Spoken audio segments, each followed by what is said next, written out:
key to a revitalized economy and our long-term prosperity as a nation lies in addressing climate change and transitioning to a clean energy economy.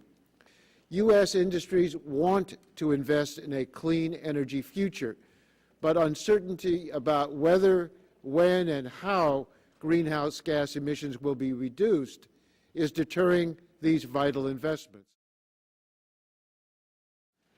Do you solemnly swear and affirm that the testimony you will give before this committee will be the truth and nothing but the truth, and the whole truth? Certainty in the investment world is critical to success. And what we lack today is certainty in terms of what's going to happen and when it's going to happen. I would argue that today we have almost the worst of all worlds. We have 17 states that are developing their own programs. We have RPS in some areas, not in others. The fact is that the last 40-plus coal plants haven't been permitted. So we have an energy policy, it's just that nobody knows what it is.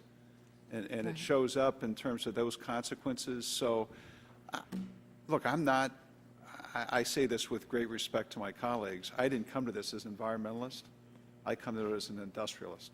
I'm a capitalist, pure, plain and simple. And I just think the system we have today is untenable over the long term, insofar as, the science is so compelling on global warming. Something's going to happen. The more certainty you can give us, the better we can respond and be efficient on behalf of our shareholders.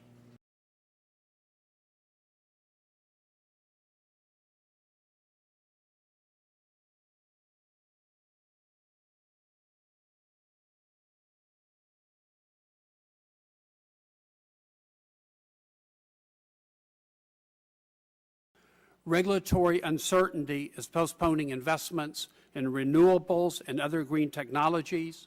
It's postponing the creation of jobs, from apprentices to engineers to PhDs. Our one fear, and I will leave this with you, is that many in Congress will look for reasons to postpone action on climate legislation this year. As a former consumer advocate who fought rate increases of utility companies in the 70s, I believe by starting now, we have a better chance to smooth out and minimize the inevitable cost increases that will be imposed on U.S. consumers.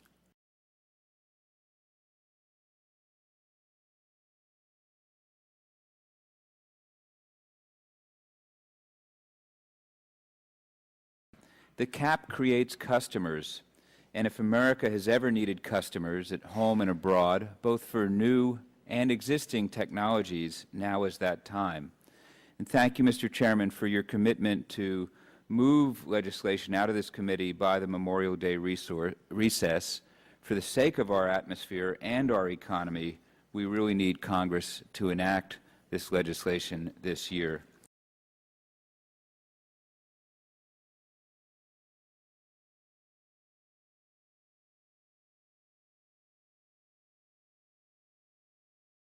Critical path technologies such as carbon dioxide capture and storage, or CCS, need stable, predictable funding sources not subject to annual appropriations in order to compress and accelerate the technology deployment and commercialization timeframes.